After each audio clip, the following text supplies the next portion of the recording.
Good morning, everyone, and welcome. Today, we're diving into a crucial topic: effective communication in emotionally charged situations. We'll explore how mastering skills like active listening, interpreting nonverbal cues, showing empathy, and using de escalation techniques can make all the difference when emotions run high. I'm excited to share practical strategies that will help us communicate more clearly and compassionately in challenging moments. Let's get started. Active listening is all about giving your full attention to the person speaking. It means really focusing on what they're saying, understanding their message, and responding thoughtfully without letting distractions get in the way. Now, when emotions run high, communication becomes more complex because feelings greatly influence how messages are conveyed and received. That's why it's crucial to pay close attention not only to the words being spoken but also to the nonverbal signals like tone of voice and body language. By tuning into these cues, we gain a deeper insight into what the speaker is truly experiencing, which leads to more meaningful and effective interactions. This skill is essential in navigating conversations, especially when emotions are involved. Nonverbal communication includes everything from facial expressions and gestures to posture and eye contact. These subtle signals often tell us more about a person's true feelings than their words do.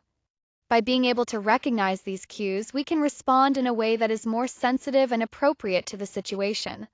This becomes especially important in emotionally charged conversations where people might express their feelings indirectly rather than openly. Understanding these nonverbal signals helps us navigate those interactions more effectively. When observing nonverbal cues, there are several key signs to be aware of. Crossed arms often indicate defensiveness or resistance, suggesting someone might be closed off to what's being said. Clenched fists are a strong indicator of anger or frustration, showing that emotions are running high. Avoiding eye contact can signal discomfort or an attempt to evade a subject, which is important to notice in a conversation. Sudden changes in tone of voice can reveal underlying upset or irritation, even when words don't directly express those feelings. Lastly, a tense posture usually relates to stress or anxiety, giving us a clue about how someone is feeling internally. Paying attention to these cues can help us better understand and respond to others. When we think about communication, tone of voice plays a crucial role in conveying emotions beyond the actual words we use. A calm and steady tone, for example, can help ease tension and create a more peaceful environment during difficult conversations. On the other hand, body language also has a strong impact on conflict. Aggressive gestures or a confrontational posture can quickly make a situation worse by escalating emotions. It's important to remember that our body language communicates feelings that shape how interactions unfold. Being aware of our own tone and how we physically present ourselves is key to keeping conversations constructive. This self-awareness acts like a guide, helping us steer discussions toward understanding and resolution rather than conflict. When tensions rise, the way we communicate can make a big difference. First, speaking slowly and calmly helps model composure, which can encourage the other person to mirror that same calmness. Next, using open and non-threatening body language is key. It shows that you're receptive and not confrontational, which helps create a safer space for dialogue. It's also really important to avoid interrupting. Letting the other person express their thoughts fully shows respect and can prevent the situation from escalating further. Finally, choosing neutral language that's non-accusatory keeps the conversation constructive and minimizes defensiveness. All of these techniques work together to help de-escalate tension and promote more productive communication. Empathy is all about truly trying to understand how someone else feels and seeing things from their perspective. When we show empathy, it helps build trust because people feel heard and respected, which makes them more open and willing to communicate honestly. To practice empathy, we can use techniques like active listening, where we fully focus on the speaker without distractions. Reflective statements are also helpful. They let the other person know we're tuning into their emotions by mirroring what they've shared. And importantly, withholding quick judgments creates a safe space where everyone feels comfortable expressing themselves openly. These approaches together make our connections deeper and more meaningful. When we talk about validation, we're really acknowledging that someone's feelings are real and important, even if we don't necessarily agree with their point of view. Purpose of validation is to help keep emotions from escalating by demonstrating respect and understanding. For example, saying something like, "I can see that this is upsetting for you," or "It sounds like this has been a difficult experience," shows that you're paying attention and recognizing their experience. This kind of recognition can help calm emotions and open the door to a more constructive conversation. At its core, validation is about respect, which plays a crucial role in preventing situations from getting more heated. When emotions start to run high during a conversation, the first step is to acknowledge those feelings without dismissing them. This helps create space to gently steer the discussion back toward finding solutions and planning future actions. One effective way to do this is by using constructive phrases like, "Let's focus on what we can do moving forward." These kinds of statements, combined with open-ended questions, encourage everyone to contribute thoughtfully and keep the conversation productive.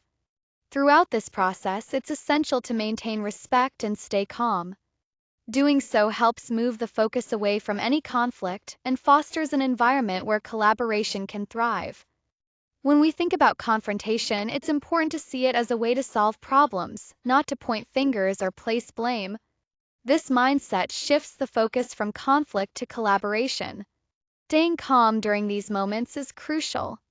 Using "I" statements allows us to express how we feel without making the other person feel attacked, which helps keep the conversation constructive. Finally, setting clear and respectful boundaries ensures that both parties feel safe and heard.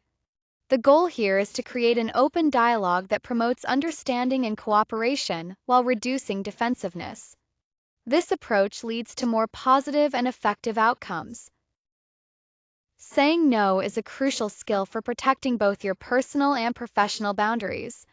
It's not just about refusing a request, but doing so in a way that is clear and respectful. When you say no, using polite and straightforward language is very helpful. Phrases like, "I'm not able to take that on right now," or "I need to focus on my current priorities," convey your message kindly but firmly. Equally important is the tone you use. Maintaining a firm yet respectful tone helps prevent misunderstandings and ensures that your relationships stay positive, even when you have to decline something. This balance is key to effective communication and mutual respect. In a heated workplace disagreement, the key is to stay observant and really tune into nonverbal cues. People often communicate a lot without words, so noticing body language or tone can give us important clues about their feelings. Once we acknowledge and validate those emotions, it helps to defuse tension. From there, steering the conversation towards practical solutions keeps things productive and focused on resolving the issue. When it comes to politely declining a friend's unreasonable request, empathy is essential. By communicating in a way that shows we understand their perspective but also setting clear and respectful boundaries, we maintain the relationship while being honest about what we can or cannot do. It's all about balancing kindness with clarity. To wrap up, let's highlight the key takeaways. First, recognizing and interpreting emotional nonverbal cues is essential. It helps us understand what someone is feeling beyond words. Next, using empathy allows us to build genuine connection and trust, making communication more effective. Validating emotions is equally important because it helps prevent situations from escalating by showing we acknowledge and respect how others feel. Alongside this, employing de-escalation strategies can keep interactions calm and constructive. Finally, maintaining a focus on solutions guides the conversation toward positive outcomes rather than getting stuck on problems. These points together form a strong foundation for managing emotional communication successfully.